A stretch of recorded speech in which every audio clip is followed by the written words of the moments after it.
हिंदुत्व आप लोग बड़ी आसानी से कह देते हैं ना कि इसका हिंदुत्व, बीजेपी का हिंदुत्व अलग है, विवेकानंद का हिंदुत्व अलग है, गांधी का।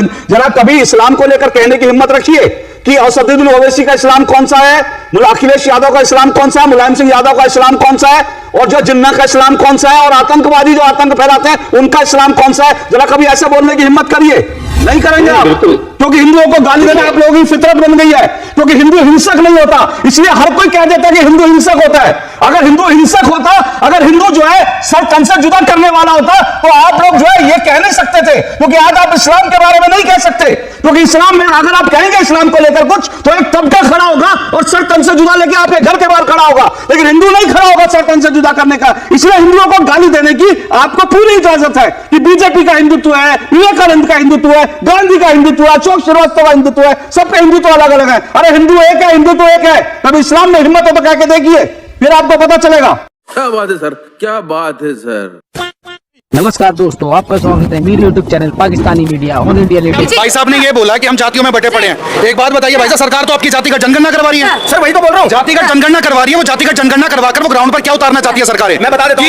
नहीं, मैं बता रहा हूँ कि हिंदू समाज बटा हुआ है और कितने हिस्सों में बटा हुआ है वो जाति जनगणना के बाद पता चल जाएगा। और जब वो जाति जनगणना होगी, सारी जातियां आपस में वर्चस्व की लड़ाइयां लड़ रही होंगी, वो आपस में एक है। मगर यहाँ पर हिंदू समाज का बंटवारा करने के लिए हमारी खुद की सरकारें, चाहे वो पक्ष में विपक्ष में, उस पर संसद में बैठकर जाति जनगणना भी जनता के फायदे के लिए लेके आए। आप बताइए ना फायदा क्या होगा? आप एक ग्राउंड पर जहां पर हम ये बात कर रहे हैं कि सर्वधर्म एक समान, जहां पर हम यूसीसी की बात कर रहे हैं, जहां पर हम ये बात कर रहे हैं कि हिंदू समाज एक समाज, वहां पर जाति जनगणना से एक दलित को क्या फायदा होगा, एक यादव को क्या फायदा होगा, एक ब्राह्मण क्षत्रिय को क्या फायदा होगा? ये फायदे क्या होंगे मैं बताता हूँ। यादवों का फायदा यादवों के नेताओं को होगा, दलितों का फायदा दलितों के नेताओं को होगा।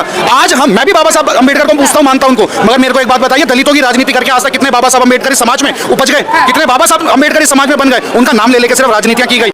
बात तो सही है। अच्छा, आप कब देख रहे हैं? इधर देखिए, कब से पढ़ा रहे हैं आप? यहाँ तकरीबन 2010 से। सैलरी कितनी आपकी है? 80,000। आपको पता नहीं प्रिंसिपल क्या यहाँ पर है? पैसा भी आया है तो याद नहीं आ रहा। अरे आपको जब याद नहीं प्रिंसिपल, तो बच्चों क्या पढ़ाएंगे आप? सहायक अध्यापक। सैलरी कितनी है आपकी? तकरीबन 1 लाख। 1 लाख रुपए। कितने बच्चे पढ़ते हैं यहाँ पर? अरे तब हटो। नहीं, कितने बच्चे यहाँ पे पढ़ते हैं? सर दर्द कर रहा है। सर दर्द कर रहा है। आप टीचर यहाँ पर है? अनुचर। सैलरी कितनी आपकी है? वो भी 40-42 हजार। 42,000। 40 या 42? अब वो कंफर्म बताइए, 42 कितना है? 40 या 42? कंफर्म नहीं भाई देखो, अनुचर यहाँ पर है, इनको खुदा नहीं पता है कि इनकी सैलरिया कितना। कह रहे हैं 40 के 42। गजब तमाशा यहाँ पर है। कितनी सैलरी है? तुम लोग पे लानत। लेकिन मुझे खुशी इस बात की कि अल्लामा इकबाल, जिन्होंने सारे जहां से अच्छा लिखा, उसकी लाइन आपकी बजट में आ गई। ये सब दोगलापन है। मैं तेरा दोगलापन उतारता हूँ अब। अल्लामा इकबाल, फिर वही होता है कि आधा अधूरा बोल दिए, जो है पूरा बोलना चाहिए। अल्लामा इकबाल पहले वो व्यक्ति थे जिन्होंने कहा कि हिंदू और मुसलमान एक साथ नहीं रह सकते। पाकिस्तान के आइडियोलॉजिकल फादर।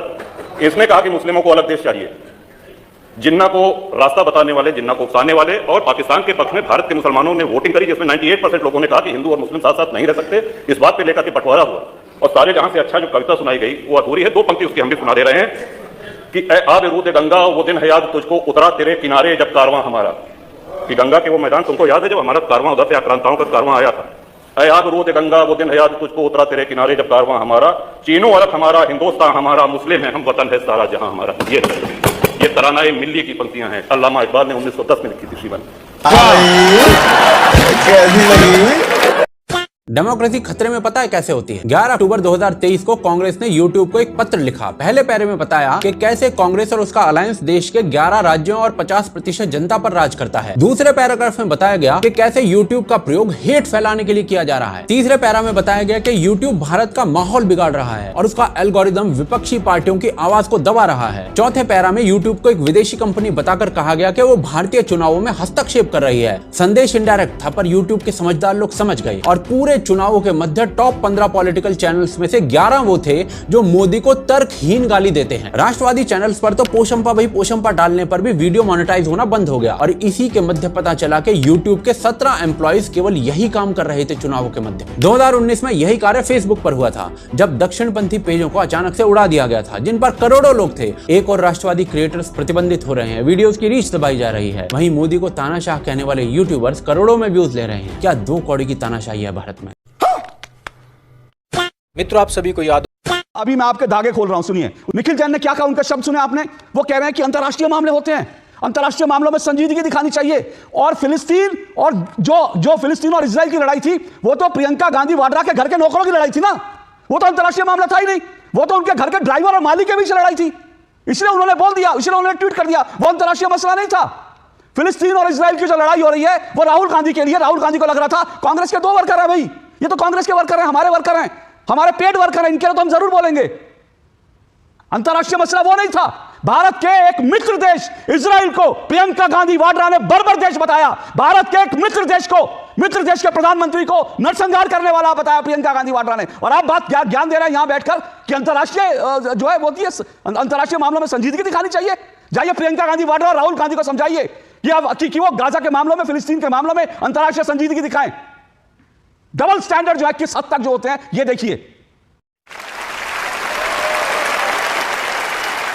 मोदी जी ने मुसलमानों के लिए क्या किया है तो सुनिए जी। अकड़ी 1947 से लेकर 2016 तक 50% मुस्लिमों के घर बिजली के कनेक्शन थे, जो 2019 तक सिर्फ 3 साल में 92% हो गए। यानी कि 36% मुस्लिमों को लाइट कनेक्शन सिर्फ 3 सालों के अंदर मिले। अब आ जाओ बैंक खाते पर। 2016 तक 66% मुस्लिम के बैंक खाते थी, जो 2019 तक 92% हो गए। अब करते हैं सरकारी नौकरी की बात, यानी कि गवर्नमेंट जॉब की। 2014 तक कुल 4.5% मुस्लिम गवर्नमेंट जॉब में थे, जो 2023 तक 10.5% हो चुके हैं। अब बात करते हैं स्किल इंडिया स्कीम की, जिसमें 33% मुस्लिम को स्किल किया गया है। PMEGP स्कीम के तहत 70% मुस्लिमों को बिजनेस सेट करने में मदद मिली, 70% मुस्लिमों को। अब चलो थोड़ी शिक्षा पे बात कर लेते हैं। 2014 तक 69% मुस्लिम शिक्षित थे, जो 2019 तक 74% हो गए। अब बात करते हैं मुस्लिम लड़कियों की एजुकेशन पे। 2014 तक 65% मुस्लिम लड़कियां एजुकेशन लेती थी, जो बढ़कर अब 74% हो गई है। और मोदी जी ने 3 तलाक जैसे कानून भी खत्म किए। अब आ जाओ PM आवास योजना, जिस योजना के तहत गरीबों को घर मिलते हैं। इस स्कीम में 2 करोड़ 31 लाख घर बने हैं, जिसमें से 31% सिर्फ मुसलमानों को मिले। यानी कि 2 करोड़ 31 लाख जो घर बने हैं, उसमें से 31% जो घर मिले वो सिर्फ मुस्लिमों को मिले। अब बात करते हैं PM किसान निधि योजना, जिसके तहत डायरेक्ट ट्रांसफर बैंक खातों में पैसे पहुँचते हैं किसानों के। 33% मुस्लिम है जिनके अकाउंट में सीधे पैसे उनके बैंक अकाउंट में पहुंचे। अब आ जाओ योजना, जिसके तहत सिलेंडर बांटे गए थे गरीब महिलाओं को। 2023 तक 9 करोड़ सिलेंडर बांटे गए, जिसमें से 37% सिर्फ मुस्लिम महिलाओं को मिले। अब आ जाओ हज यात्रा पर। 2014 तक हज यात्रा कोटा 1,36,000 तक था, जो मोदी जी ने 2024 तक बढ़ाकर 1,75,000 करवा दिया। और सुनो, पहले मुस्लिम महिलाएं बिना पुरुष के हज यात्रा नहीं कर सकती थी, फिर मोदी सरकार ने इसे भी खत्म करवा दिया। अब मुस्लिम महिलाएं बिना पुरुष के हज यात्रा कर सकती हैं, और की भी है। अब तक 4,000 महिलाएं ऐसी हैं जो बिना पुरुष के हज यात्रा कर चुकी हैं। और सुनो, पहले हज यात्रा पर जो GST 18% थी, जो मोदी सरकार ने हटा के सिर्फ 5% कर दी, जिससे हवाई जहाज का किराया कम हो सके। दोस्तों, आंकड़े और भी हैं, इसके लिए मैं एक पूरी वीडियो बनाऊंगा। तो दोस्तों, अब आप खुद ही डिसाइड कीजिए कि मोदी जी मुस्लिम विरोधी है या नहीं। तो फिर मिलते हैं नेक्स्ट वीडियो में, जब तक के लिए जय